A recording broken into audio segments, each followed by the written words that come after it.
ఏంటయ్యా ఇది? మిమ్మల్నే నా పేరు తలుచుకొనగాని ఏ పని మొదలుపెట్టరు, కానీ నన్నే అవమానిస్తున్నారే. అందరూ కలిసి చేసుకునే పండుగని చివరకు తిట్టుకునే దండగలా చేశారే. మా అమ్మ నన్ను పసుపుతో చేస్తే మీరేమో దాన్ని కాస్త ప్లాస్టర్ ఆఫ్ పారిస్లోకి మార్చేశారు. నాకేం రంగులు కావాలని అడిగానా? మట్టితో చేస్తే వరాలివ్వనన్నానా? వేదాలలో నన్ను బ్రొటనవేలంత చేస్తే చాలని చెబితే మీరేమో మీ చిత్తం వచ్చినట్టు నా ఎత్తు పెంచేస్తున్నారు. నాకు నాతోటే పోటీ పెడతారా? అన్నా, ఒక్క అడుగుతో మొదలై 60 అడుగులకు చేర్చేశారు. ఒకరిని చూసి ఒకరలా నా ఎత్తు పెంచేస్తుంటే దాన్ని భక్తనుకోవాలా లేక వేలం వెర్రనుకోవాలా? ఎత్తు ఎంతన్నది కాదయ్యా, భక్తి ఎంతన్నది ముఖ్యం.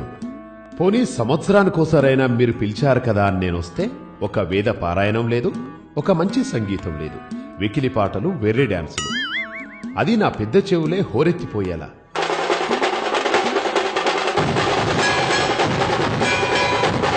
పాపం నా మూషికడు ఆ పాటల హోరికి పారిపోతున్నాడు కూడా.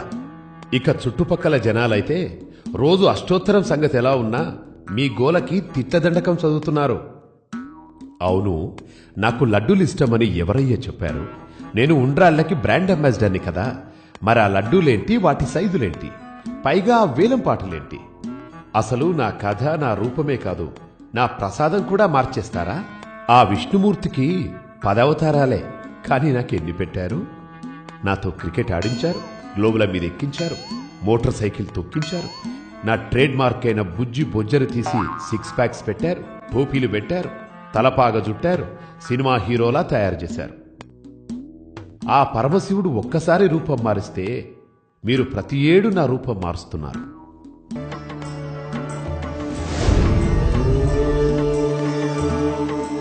అసలే ఇరుకు రోడ్లు, గతుకుల సందులు, వీటితోనే ట్రాఫిక్ జామ్లవుతుంటే నా పండుగ పేరుతో వాటిని ఇంకాస్త పెంచేలా రోడ్ల మీద ఆ ఊరేగింపులేంటి, ఆ డాన్సులేంటి?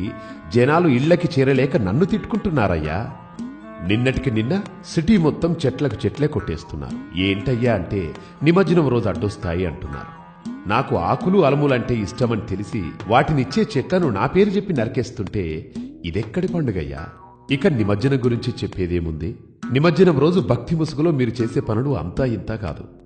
నా విగ్రహం వెనకాల క్వార్టర్ బాటిళ్ల కేసులు, గుడంబా క్యాన్లు, నా విగ్రహం ముందు తాగి తూలుతూ వికృత విన్యాసాలు, హోరెత్తే డ్రమ్ములు, మైకుల రణగొన ధ్వనులు, తాగి మైమరిచి మీరు వేసే కేకలకి మీ నోటి నుండి వచ్చే గుడుంబా తుంపర్లు పన్నీరుగా నా మీద చిలకరిస్తూ నన్ను ఊరేగిస్తున్నారు.